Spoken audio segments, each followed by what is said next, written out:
আসসালামু আলাইকুম। আশা করি সকলেই ভালো আছেন।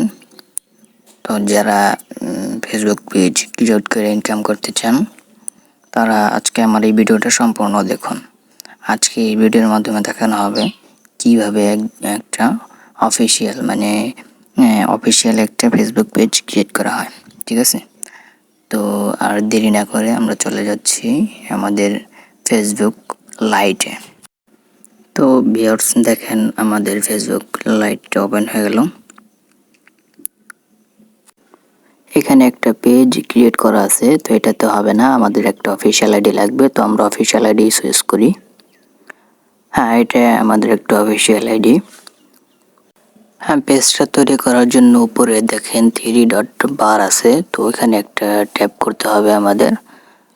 হ্যাঁ, ট্যাপ করা হয়ে গেলে এখন দেখেন নিচে একটা পেজেস নামে একটা অপশন আছে। দেখেন এই যে আমি মার্ক করে দিলাম পেজেস নামে অপশন, এখানে একটা ট্যাপ করবেন।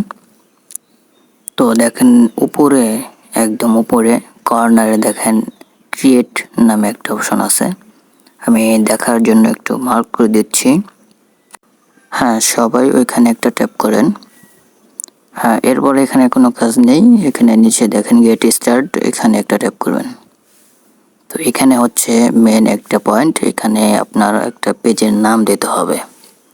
আপনি যে নিশ নিয়ে কাজ করবেন ওই নিচের একটা নাম দিবেন, পেজের নাম। যদি আপনি ওমেন ক্লোথিং টি শার্ট নিয়ে কাজ করেন তবে ওমেন ক্লোথিং টি শার্ট যে ব্র্যান্ডের একটা নাম আছে ওই নামটা দিবেন। আর আমি তো এটা কোনো ব্র্যান্ডের জন্য বানাচ্ছি না, যেহেতু আমি আমার নিজের জন্য একটা আপনাদের দেখানোর জন্য বানাচ্ছি, এর জন্য আমি একটা নাম দিয়ে দিলাম। হ্যাঁ, নাম দেওয়া শেষ হলে এরপর আমরা নেক্সটে ক্লিক করব। তো এখানে হচ্ছে ক্যাটাগরি সিলেক্ট করতে হবে, আপনি কি নিয়ে কাজ করেন। যেমন ধরেন, তারপর হচ্ছে ফ্যাশন টি শার্ট, এরকম অনেকগুলো নিশ আছে, আপনারা সার্চ করলে পাবেন। যে কোনো 3টা ক্যাটাগরি আপনাকে এখান থেকে সিলেক্ট করতে হবে। এটা সিলেক্ট না করলে আপনি পেজ তৈরি করতে পারবেন না। তো আমি 3টা ক্যাটাগরি সিলেক্ট করে দিচ্ছি। হ্যাঁ, আমার ক্যাটাগরি সিলেক্ট করা শেষ, এখন নেক্সটে ক্লিক করি। Net problem. হ্যাঁ, এখানে যদি আপনি ওমেন ক্লোথিং টি শার্ট নিয়ে করেন, পেজ ক্রিয়েট করেন, তবে অবশ্যই আপনার একটা ওয়েবসাইট থাকবে। তো এখানে একটা লিঙ্ক দিতে বলতেছে। তো আমার যেহেতু ওয়েবসাইট লিঙ্ক নেই, এর জন্য আমি আমার ইউটিউব চ্যানেল লিঙ্কটা দিয়ে দিলাম। এরপর নেক্সটে ক্লিক করব। চাইলে আপনারা দিতে পারেন, চাইলে নাও দিতে পারেন, স্কিপ করে দিতে পারেন। তো আমার যেহেতু আছে আমি দিয়ে দিলাম। এখানে 2টা অপশন আছে, একটা হচ্ছে কভার ফটো আর একটা হচ্ছে প্রোফাইল ফটো।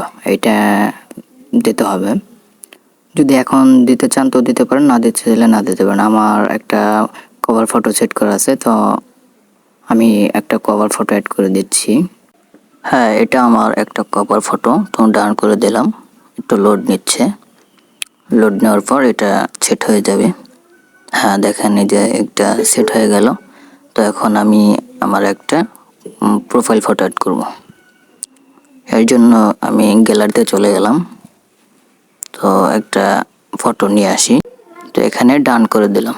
তো একটু লোড নিচ্ছে, একটু লোড নেওয়ার পরে এটা সেট হয়ে যাবে।